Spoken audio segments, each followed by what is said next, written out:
Mas existem outros pontos chaves, coisas que a gente pode trazer aqui para vocês, inclusive como orientação, inclusive em termos de literatura. Veja aí no material de vocês, existe aí do lado direito uma literatura básica que a gente gostaria de trazer, né, que é Fazendo Acontecer a Coisa Certa, uma literatura que ajuda e é fundamento, inclusive, para esse material que a gente conseguiu aqui construir com muito carinho para vocês e que traz alguns pontos chaves que a gente precisa, né, observar. Ele vai falar um pouquinho sobre modelos mentais, né, de que maneira a gente observa esse processo como um todo. Ele vai falar sobre norte verdadeiro, a gente vai entender o que isso significa, né, como é que eu conecto desdobramento e gerenciamento, qual é o fundamento que está por trás disso, e a gente vai falar um pouquinho sobre PDCA. Vamos falar sobre um outro termo chamado de catchball, né, um momento em que a gente vai começar a perceber alguns ajustes feitos com as lideranças, com suas bases. Então a gente vai entender um pouquinho como a Sketchball funciona e a gente vai falar um pouquinho sobre o pensamento A3, um instrumento que serve para formar líderes e naturalmente busca, né, a resolução de problemas, tá bom? Então são coisas que a gente vai ver aí na sequência. Primeira coisa que a gente traz são os modelos mentais. Eles dizem o seguinte: o que é um modelo mental?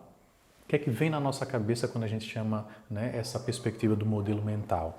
A gente vai começar a entender que é uma pressuposição que a gente faz, né, que pode ser de uma pessoa, de uma organização, e de alguma maneira tem base, como ele diz aqui, na nossa experiência, na nossa formação, no nosso tempo, na nossa educação, da maneira pela qual a gente foi formado.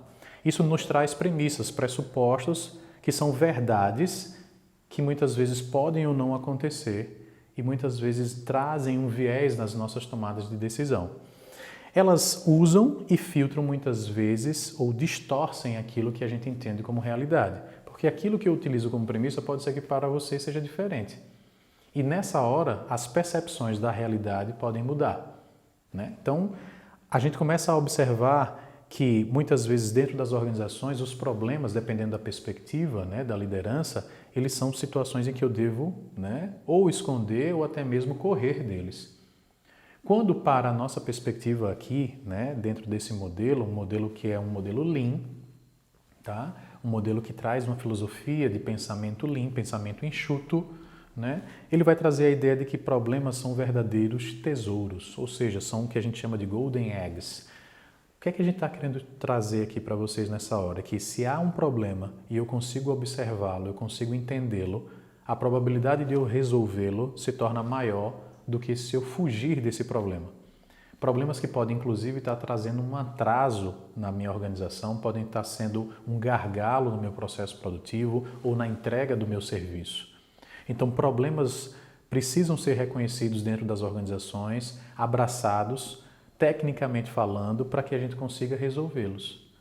Então, eu não devo fugir enquanto liderança, mas é muito comum encontrar, né, em diversas organizações a ideia de que esses problemas a gente precisa fugir deles. São problemas que no dia a dia podem acontecer, mas se eu puder, ou eu terceirizo a resolução e não enfrento esse problema, e isso se torna cada vez mais sufocante, fazendo com que a empresa não performe tão bem. Então, esses modelos mentais precisam estar corretos na nossa cabeça. A gente precisa começar a olhar de maneira diferente para gerar resultados diferentes. Na medida em que eu olho para um problema e entendo que é uma oportunidade de melhoria para eu transformar a minha organização, a nossa perspectiva em relação a isso muda. Mas a gente vai ter que entender um pouquinho.